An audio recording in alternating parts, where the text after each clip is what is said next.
uniforme mesmo. Movimento uniforme, quando é que a gente pode chamar um movimento uniforme?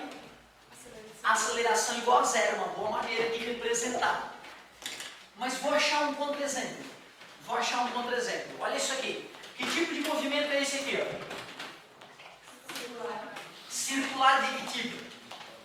Uniforme, porque eu não estou nem aumentando, nem diminuindo a velocidade. Estou na mesma cadência sempre, certo? Movimento circular uniforme. Mas esse movimento tem aceleração? Centrípeta. Concordo? Tem uma aceleração chamada centrípeta. Então, cuidado. Movimento uniforme, eu não posso dizer que é aquele que não tem aceleração. O contra-exemplo é esse movimento que eu estou fazendo na frente de vocês. Ele é uniforme e tem aceleração. E a aceleração desse movimento não é sempre igual. Porque a aceleração está apontando para o centro. Olha o vetor aceleração. Olha como ele está mudando a todo momento. Quando um vetor, ó, esse vetor está mudando de direção e de sentido o tempo inteiro. Agora a direção é para essa galera lá, certo? Agora a direção já é para ti, ó. Então, ainda não. Alguém poderia me caracterizar o que é movimento uniforme? Velocidade é constante. A velocidade é constante. Não, olha o meu vetor de velocidade. Uma hora está apontando para lá, outra hora está apontando para lá. Putz, eu estou no movimento circular uniforme e a minha velocidade está variando a todo momento. É constante em modo. Yeah! Tu vê como uma palavrinha arrebenta, né? E o vestibular é assim. O vestibular vai pegar aí, nesse tendão de Aquiles ele vai pegar. Movimento uniforme é aquele que a velocidade é constante em módulo. Pode variar a velocidade, só não pode mudar o númerozinho dela. Parabéns, hein? Gostei de ver. Show de bola. Adivinha o que é campo elétrico uniforme? Se tu me diz que movimento uniforme é aquele que a velocidade é constante em módulo, o que será campo elétrico uniforme? É que ele é constante em módulo, pode-se falar. O bacana é que aqui não vai ser só em módulo, vai ser o vetor todo vai ser o mesmo. Vou te mostrar. Nos aparelhos eletroeletrônicos da tua vida, impressoras, computadores, celulares, tem um campo elétrico uniforme no interior dele. Olha como é que o sujeito cria um campo elétrico uniforme. Olha como é fácil.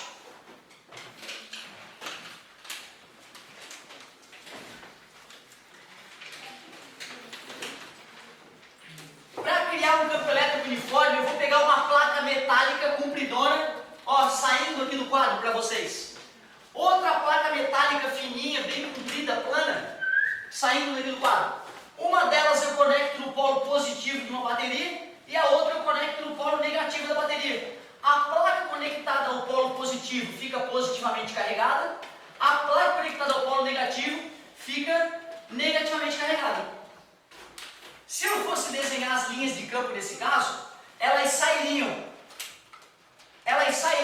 da placa positiva em direção à placa negativa, paralelas e igualmente espaçadas. O fato de elas serem igualmente espaçadas mostra que em qualquer ponto dessa região o campo elétrico tem o mesmo valor. Não importa onde, no ponto D, no ponto E, no ponto F, no ponto G, em qualquer lugar o campo elétrico, e eu digo vetor campo elétrico, tem a mesma direção, o mesmo módulo, o mesmo sentido. Então o vetor campo elétrico nos diferentes pontos é igualzinho mesmo. Então uniforme é isso mesmo, é que é igual. Quando o cara dá uma situação como essa, ele nem fala nada, ele só diz assim, ó, campo elétrico deu 666 Newton por Coulomb. Aonde? Não importa. É ali, em qualquer lugar é o mesmo valor. E nesse caso não tem a pegadinha de que pode mudar a direção e sentido, como na velocidade. Nesse caso, o vetor campo elétrico é igual mesmo, em todos os pontos. Tu viu que fácil fazer campo elétrico uniforme? Duas placas paralelas conectam na bateria, ali no meio o campo elétrico uniforme. Bem tranquilinho. E já que estamos falando de campo, seria interessante eu aproveitar isso aqui para te falar dos outros campos. Ímã, polo norte, polo sul. Para quem não sabe, se eu pegar um ímã e pendurar ele por um barbante no teto e deixar ele oscilar, um ponto dele, uma parte dele vai apontar para o polo norte, eu vou chamar de polo norte, e a outra parte vai apontar para o polo sul. Eu vou chamar de polo sul. Cuidado, o ímã não está carregado. Ele não está positivamente carregado, ele não está negativamente carregado, ele não está induzido. Certo? Então não é carga elétrica em excesso que está gerando isso. É outro fenômeno que só no final do curso eu poderia explicar. Mais uma vez podemos fazer aquela experiência, pegar uma folha de papel sulfite aqui. Isso aí tem na tua casa ainda, provavelmente. Imãzinho decorativo, ou uma caixa de som velha. Pegou isso aí, botou uma folha de papel sulfite em cima, faz no horizontal, né? Passa na serralheria da esquina ali, pega o tio, me arruma um pedacinho de pouco de ferro em pó. Ele vai ficar até feliz tá, limpando a serralheria dele. Pode levar o ferro em pó. Ele vai te dar aquele ferro em pó e tu salpica esse ferro em pó em cima da folha de papel sulfite. Cara, tu vai ver um monte de linha pequenininha, onde os pedacinhos de ferro em pó vão se alinhar. Eu só vou desenhar algumas dessas linhas. E essas linhas vão fazer curvas muito bonitas, tá? Como eu te disse, tu vai enxergar uma incontável número de linhas. Eu só estou fazendo 4 linhas aqui para a gente não infartar. Como é o nome dessa linha? Campo magnético. Quase perfeito. Aquilo, o que está rolando aqui em volta é chamado campo magnético. Qual é o nome da linha? Linha de campo magnético. Muito bem, linhas de campo magnético. Eu estou te mostrando isso porque é automático. Eu te contei uma, tu já automaticamente tem que saber a outra. Ou também linhas de força magnética, não tem problema nenhum. Se convencionou de que essas linhas emergem do norte e penetram no sul. Eu não posso mais usar que nasce e morre, porque elas são contínuas, tá vendo? Elas se ligam por dentro do ímã. As elétricas não. As elétricas elas nascem nas partículas positivas e morrem nas negativas. As linhas de campo magnético são contínuas. É uma distinção importante. E elas apontam para fora do ímã, do norte para o sul. Onde é que o campo magnético é mais intenso? No ponto A ou no ponto B? Por quê? Rápido essa distância. Isso. Quanto mais próximas as linhas, mais intenso é o campo. Isso também vale para campo magnético. As linhas estão mais juntinhas, o campo é mais forte ali. Show de bola. Elas podem se cruzar, será? Jamais vão se cruzar. Jamais vão se cruzar.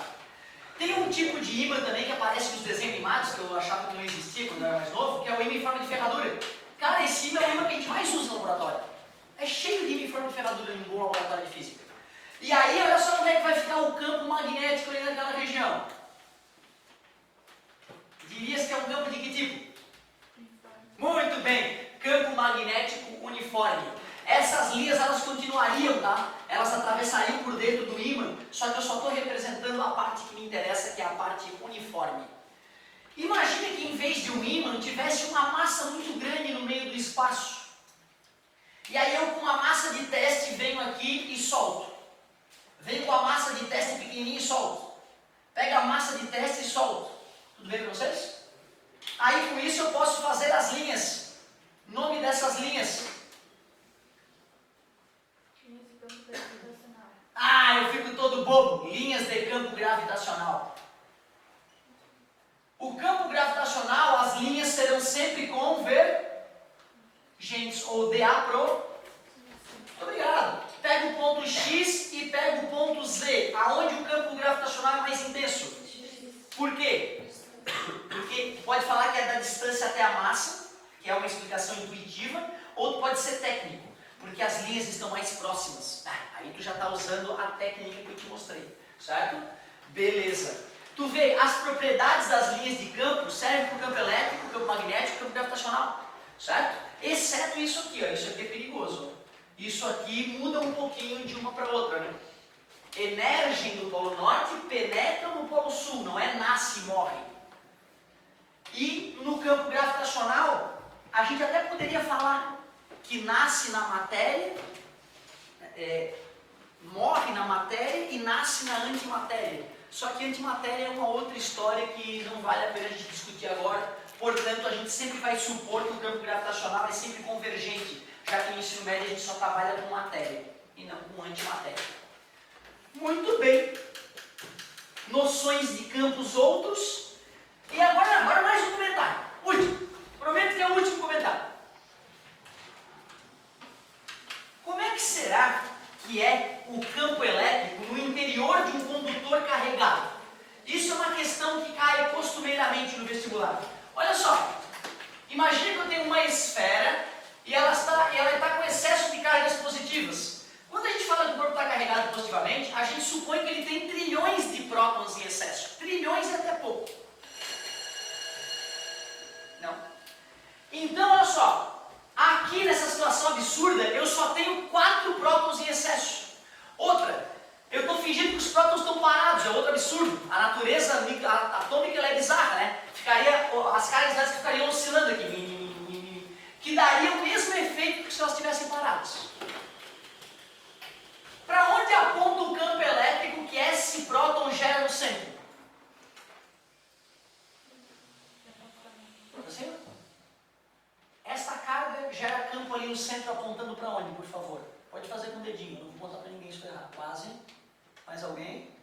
Isso. Ó, isso é uma coisa que eu já esperava, gente, porque eu já fiz, ó. Eu já fiz para ti hoje, não foi ontem, foi há poucos minutos. E como tu é um ser humano muito capacitado, eu fico magoado se tu não consegue perceber que essa partícula gera um campo para lá.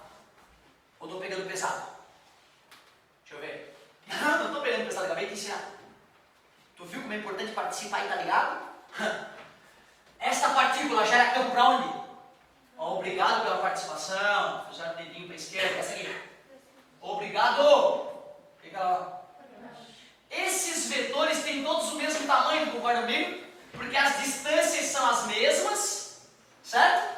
E as cargas são as mesmas. Quando é que está o campo elétrico resultante ali?